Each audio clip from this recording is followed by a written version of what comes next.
Mengenal Ki Gede Suropati, alias Ki Gede Tegal Gubuk, Panglima Perang Sunan Gunung Jati.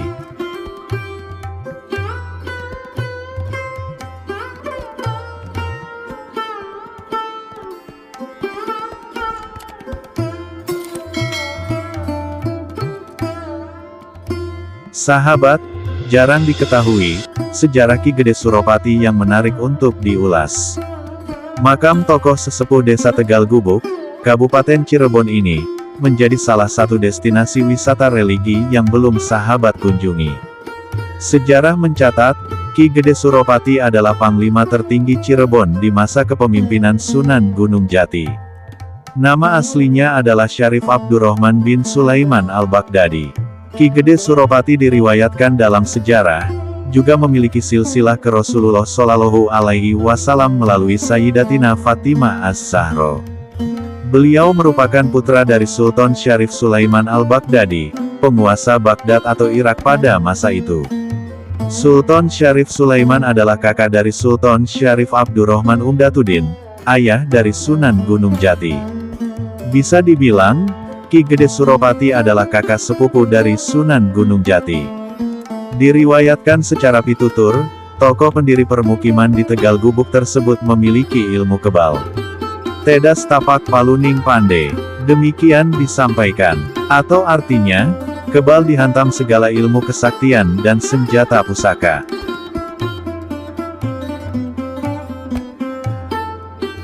Menurut cerita, Ki Suro juga terlibat dalam usaha Kesultanan Cirebon menaklukkan kerajaan Talaga dan Galuh. Kedua kerajaan tersebut berhasil ditaklukkan Kesultanan Cirebon supaya semua penduduknya beralih untuk memeluk ajaran Islam. Dikisahkan, agar penyebaran agama Islam tetap terjaga di dua kerajaan tersebut, maka Sunan Gunung Jati mempercayakan Ki Suro untuk diberi kepercayaan. Ki Suro disebut juga sebagai santri Sunan Gunung Jati yang sudah 2 tahun tinggal di Kesultanan Cirebon. Sumber lain menyebutkan, keberadaan Ki Suro di Cirebon bukan sebagai santri Sunan Gunung Jati, tetapi ingin membantu menyebarluaskan ajaran Islam di Pulau Jawa. Setelah dianggap cukup ilmu, Sunan Gunung Jati kemudian mengutus Ki Suro untuk membantu menyebarkan ajaran Islam ke seluruh pelosok Pulau Jawa. Dalam usaha menyebarkan agama Islam, Ki Suro banyak mendapat rintangan. Seringkali harus perang tanding dengan para penguasa pedukuhan yang ditemuinya. Namun berkat kesaktian yang dimilikinya, berbagai rintangan dapat ditaklukkan dan mereka memeluk agama Islam.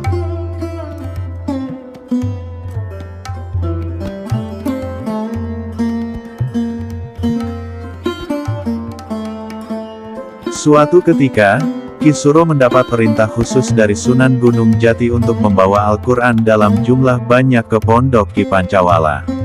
Pondok Ki Pancawala merupakan seorang pembesar di Kerajaan Talaga. Kitab suci Al-Quran yang dibawa oleh Ki Suro, dimaksudkan untuk dijadikan sebagai pedoman di Kerajaan Talaga dan Galuh. Namun di tengah perjalanan menuju Kerajaan Talaga, Ki Suro menemui sebuah sayembara untuk bisa mengalahkan seorang pembesar Kerajaan Talaga. Pembesar tersebut bernama Ki Wadaksi, barang siapa mampu mengalahkannya maka hadiahnya dinikahkan dengan putrinya yang bernama Nyai Maswedara.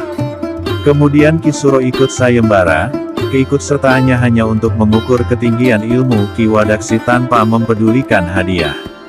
Pertarungan dimulai, Ki Wadaksi dapat dikalahkan dan kemudian bersedia memeluk agama Islam bersama murid-muridnya. Sang putri yang menjadi hadiah, diserahkan kepada Raden Palayasa yang sebelumnya saling mencintai dengan Nyai Maswedara. Kemudian Ki Suro sampai di Pondok Ki Pancawala yang menjadi misinya dari perintah Sunan Gunung Jati. Ki Suro mendapat jamuan istimewa dari Ki Pancawala. Di tengah jamuan tersebut, Ki Suro terpesona melihat putri Ki Pancawala yang bernama Nyai Mas Ratu Antrawulan. Ki Suro tertarik ingin menjadikan Nyai Mas Ratu Antrawulan sebagai pendamping hidupnya. Namun sayang, sebelum isi hatinya diutarakan, Ki Pancawala sudah memiliki maksud ingin menjadikan putrinya sebagai istri Sunan Gunung Jati. Permintaan tersebut disampaikan kepada Ki Suro agar mau mengantarkan putrinya ke Kesultanan Cirebon untuk dijadikan istri Sunan Gunung Jati.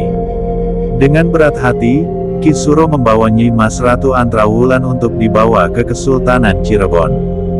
Dalam perjalanan, kemudian Ki Suro dan Nyi Mas Ratu Antrawulan beristirahat menghilangkan rasa letih di sebuah gubuk kecil di tengah hutan belantara.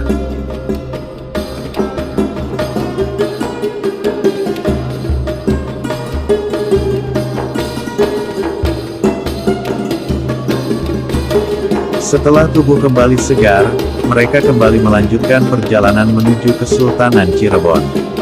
Setelah sampai di Keraton Cirebon, Ki Suro menyerahkan Nyi Mas Ratu Antrawulan dan menyampaikan amanat Ki Pancawala kepada Sunan Gunung Jati. Namun amanat Ki Pancawala yang menginginkan Nyi Mas Ratu Antrawulan dijadikan istri Sunan Gunung Jati, ditolaknya dengan cara halus. Karena Sunan Gunung Jati sesungguhnya telah mengetahui bahwa Ki Suro menyukai Nyi Mas Ratu Antrawulan. Karena itu, Sunan Gunung Jati memerintahkan Ki Suro menikahi dengan Nyi Mas Ratu Antrawulan putri dari Ki Pancawala. Setelah Ki Suro dan Nyi Mas Ratu Antrawulan menjadi suami istri, mereka kembali ke gubuk yang menjadi tempat istirahat sewaktu dalam perjalanan. Kemudian di sekitar gubuk tersebut dibuatlah menjadi sebuah pedukuhan atas restu dan izin Sunan Gunung Jati. Menurut sejarah, terbentuknya nama Tegal Gubuk terjadi sekitar tahun 1489.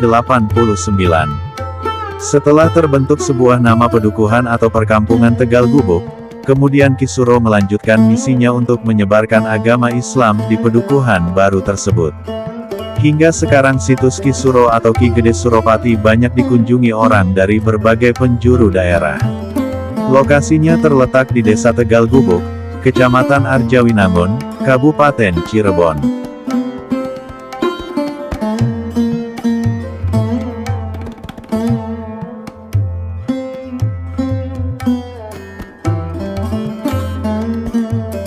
Demikianlah sahabat Khazanah Ilmu Langit semua, pembahasan kali ini, mudah-mudahan bermanfaat. Akhirul kalam, billahi taufik wal hidayah.